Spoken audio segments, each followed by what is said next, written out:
You know rum, right? Rum comes from the sugarcane plant.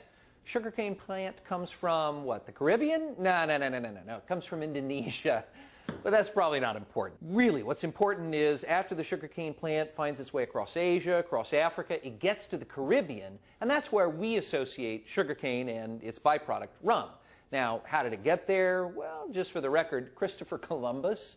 Yeah, it's his second voyage. He stops in the Canary Islands, picks up sugarcane, we think actually from his father-in-law, who worked there in the Canary Islands, on his way to the Caribbean, drops it in the Caribbean islands where it finds fertile soil, both literally and figuratively.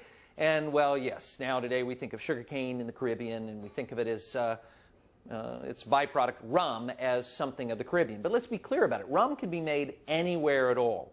Yeah, it's made in the Caribbean. Yeah, we associate it with the Caribbean because here's what happens. If you take sugarcane and you grind it up, if you will, if you squeeze it out, and then you centrifuge that stuff, you're going to get sugar, which is what you're trying to get out of the sugarcane plant, right? But you're going to have leftovers in the middle of the centrifuge called molasses.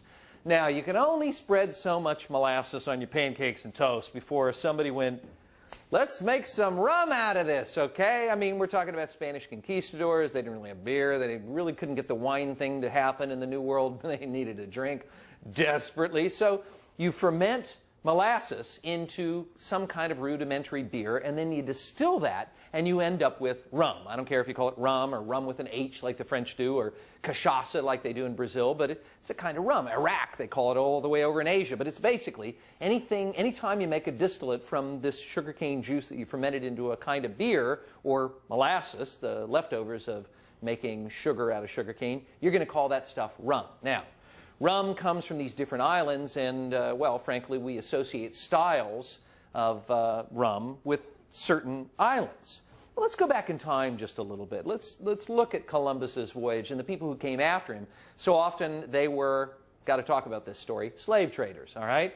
And coming from Africa with human beings, dropping them in the Americas, they would pick up raw goods to go back with, because you're trying to make this nice loop out of the thing and do a little business all the way around. Well, the raw goods you pick up in pre-colonial America or colonial America or, frankly, the United States early in its days is you pick up tobacco, you pick up cotton, and you pick up sugarcane. Now, sugarcane, well, it's not exactly the most efficient way to move sugar back to Europe. So what happens in reality, or at least in practice? People bounce along the eastern seaboard, do a little business, pick up some passengers, drop them off, what have you. But at some point, you head back to Europe, and you don't take the sugarcane plant with you. What you do is you drop it in its last port of call in New England, and those New England sugar refiners, they give you sugar in exchange for the sugar cane.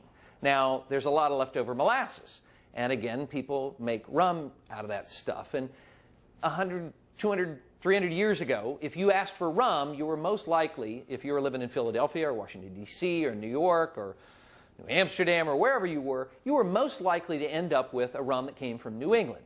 Pretty much straight out of the still. Not pretty stuff. Pretty raw and fiery and Kill Devil and Rum Bullion and Rum Bustion and all those nasty names they used for this stuff. Kind of a pirate juice. Now, were they not making rum down in the Caribbean islands? Yeah, they were making pirate juice down there too. But there was a handful of places that made really good rum. Now, Barbados would have to be included amongst those. Why would we talk about Barbados as making really good rum? Barbados, in a lot of the 17th and all the 18th century, was a major factory for sugar.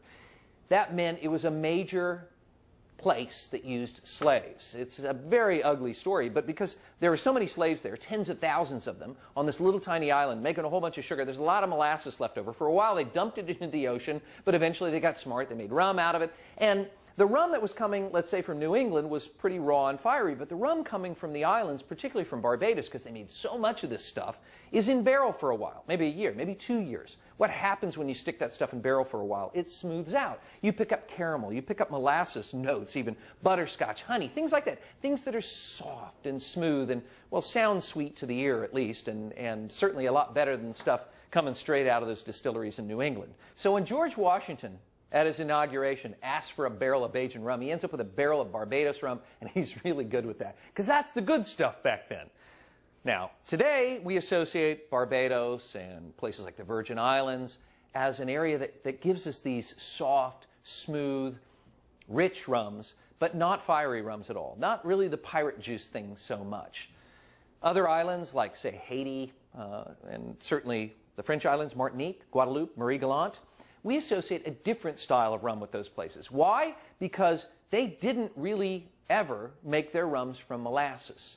Why? Because in France they had sugar beet factories. They were making their own sugar. They didn't need to buy sugar from their islands in the Caribbean. So there was really no leftover molasses from sugar production. You just squeezed the plant, used the juice, distilled that stuff after it fermented into a rudimentary kind of beer, and you ended up with a style of rum today we call rum agricole. It's, frankly, really closely affiliated with cachaça in that it uses the sugarcane juice and in that it has the same kinds of flavors. What are those flavors? Herbal, sort of floral, sort of funky, maybe a little bit wild. But you want wild? No, the style that we associate with funky and wild is Jamaica, that island style, if you will. Dark and rich and funky and wild and weird and sometimes chocolatey, sometimes molasses. And that style is associated with Jamaica not because that's the dominant style they make. Frankly, the most popular rum on the island of Jamaica is a thing called Wray and Nephew. It's a white rum. It's 124 proof, so it packs a wallop, but you get the idea. They make different styles of rum on different islands, not because they have to, because the island soil makes them do this or something, but because that's the way they make the rum. And so Jamaica's style of rum is a 19th century style of rum. It's a snapshot, if you will, of what people saw they could do with rum during the 19th century. They could make it a little funkier, a little wilder, and sometimes they put flavorings in it, sometimes they put spices in it, and that's just to soften the darn thing. But that's not the only style. In fact, that's not the dominant style of rum today, is it? Today we think of Puerto Rican rum, or frankly its predecessor, Cuban rum, a style of rum that's softer, milder, frankly that's the result of continuous stills, because Puerto Rico, Cuba became dominant in the 20th century in sugar production, when continuous stills were now the norm. So with continuous stills, what I can distill to a higher proof. What does that mean? It means I can remove more congeners, more flavors, more aromas, and I end up with a softer, milder, sleeker style of rum. In addition, Bacardi at the end of the 19th century also figured out that he could stick it in a barrel for a while and age it, smooth it out a little bit that way, and then put it through charcoal filtration, which was the hot thing going on with vodka at the time, and make it even softer and smoother. So that very mild style of rum we often associate with Cuba, Puerto Rico, maybe certainly some other places as well. There's no question that styles, as I say, are not limited to certain islands, but they're associated with certain islands. So there's this French tradition of sugarcane juice, a little more herbal, a little more floral, a little wilder. There's a Spanish tradition of aged and smooth and rich. There's this British tradition. Indeed, we should talk about that. We should certainly mention the idea that the British Navy, you gotta like this. Once upon a time, the British Navy, any Navy man, had to have rum every single day. Bummer, I know. Twisting arms, crazy. But up until 1960s, believe it or not, they still had to have rum every day because you'd have it with a little lime, which is going to prevent scurvy. You might have it with sometimes a little tonic in some places, which is going to prevent, malaria. But certainly rum is just going to prevent, lethargy, bad attitude. It's just a good idea. So the British tradition with rum, the British Navy tradition with rum is old and venerated. Today, all those styles are showing up in the marketplace. Today, all those styles are important to you. Cachaça, really important. I mean, I know 10 years ago, hardly anybody had even thought about it. Caipirinhas were kind of showing up, and occasionally a bartender got off their rear end long enough to try to find a single bottle of cachaça to make this stuff. Today, cachaça is huge. It ought to be. It's the third largest spirit category in the world. But I digress. We still only see a handful of styles of cachaça. It's basically a rum. It's made from sugarcane juice. And then kind of the weird part about cachaça is the barrels it's aged in are rarely ever oak. It's cedar, it's cherry, it's jiquitapa, it's umburana, it's all sorts of weird stuff. Reju, weird woods you haven't heard of before. Sometimes they add a little pink color from that wood. It gives it a slightly pink color, gives it a floral, weird, spicy, exotic nose, which does some pretty cool things in certain cocktails. And that's where we're at today. We've got a lot of cocktails we can make from these various kinds of rums. We're seeing premium aged rums that are really exciting. We're seeing premium white rums that are really exciting. And yeah, flavored rums are huge as a category. It's big stuff. And yeah, I'll admit that some of those flavored rums are really just a step away from flavored vodka. They pretty much look the same in the back bar.